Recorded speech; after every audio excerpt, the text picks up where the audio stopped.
की शेतकऱ्यांच्या बाबतीमध्ये मगाशी उल्लेख झाला, मला मुद्दाम सांगायचं आहे, सगळ्यात जास्त आत्महत्या शेतकऱ्यांच्या मराठवाड्यामध्ये. दुर्दैवाची ही गोष्ट आहे, आपण पाहतो आत्महत्या चालू, आत्महत्या थांबल्या नाही. आणि या सरकार आल्यापासून सगळ्यात जास्त आत्महत्या त्या महाराष्ट्रामध्ये आहेत आणि महाराष्ट्रातल्या सगळ्यात जास्त आत्महत्या मराठवाड्यात आहेत. मला सांगा, 1 रुपयामध्ये काय तर म्हणजे पीक विमा 1 रुपया भरायचा. प्रश्न 1 रुपयाचा नाही आहे, शेतकरी पैसे भरायला तयार आहेत.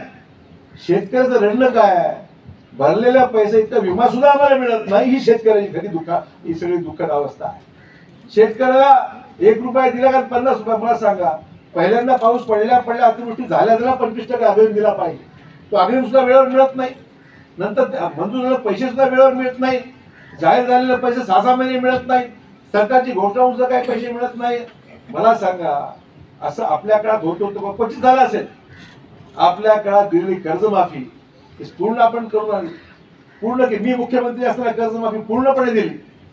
केंद्र सरकारने सुद्धा कर्जमाफी दिली आणि तिची अंमलबजावणी महाराष्ट्रात पूर्णपणे आम्ही केली. ही 2009-10ची गोष्ट आहे.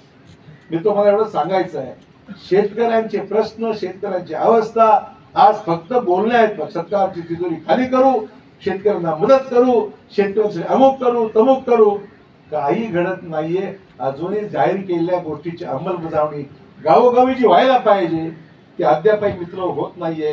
ही वस्तुस्थिती. त्यामुळे महागाई, बेरोजगारी या समस्या आहेतच ना. महागाई आहे, बेरोजगारी आहे, नोकऱ्या नाही, हाताला काम नाही, की तरुणांची शोकांतिका आहे. दुसरीकडे काय चाललंय, चंद्रयान चालली गोष्ट. चंद्रयान झाल्यामुळे आम्हाला पोटाचं काय, आमचा हा प्रश्न राहतो तो उद्याला.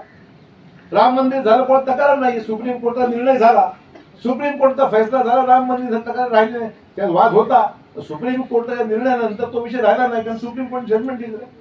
देशाच्या सर्वोच्च न्यायालयाने जजमेंट दिल्यानंतर तो राहिला कुठे. प्रश्न असा आहे, त्याचं राजकारण, धर्माचं राजकारण, देवाचं राजकारण करून अक्षता आमच्याकडे पाठवायच्या आणि गावोगावी आरत्या चालू करून द्यायच्या. ती आरती केव्हा पण चालू ठेवायची, मतदान होईपर्यंत आरती चालू ठेवायची. हा कार्यक्रम आहे आजचा. त्यामुळे मला एवढं सांगायचंय मित्र हो, हे सगळे विषय आपल्याला आपल्या पद्धतीने, आम्ही काही विरोधात, रामाच्या विरोधामध्ये आहोत, राम मंदिराच्या विरोधात आहोत का. प्रश्न आहे, वाद होता, तो वाद सुप्रीम कोर्टाने निर्णय घेतला, वाद संपला. त्यामुळे मुद्दा एवढाच आहे मित्र हो, या सगळ्या गोष्टीला एकीकडे महागाई, बेरोजगारी, शेतकऱ्यांची आत्महत्या, शेतकऱ्यांचे प्रश्न हे असताना मग कशा पद्धतीने आपल्याला याच्यामध्ये पुढे जायचं मित्र याचा विचार केला पाहिजे. आपल्या तालुक्याच्या विकासाच्या कामाचा आपण उल्लेख काही लोकांनी केला, भास्कररावजींनी केला, बाकीच्या लोकांनी सांगितलं. 300 कोटी. एबीपी माझा, उघडा डोळे बघा नीट.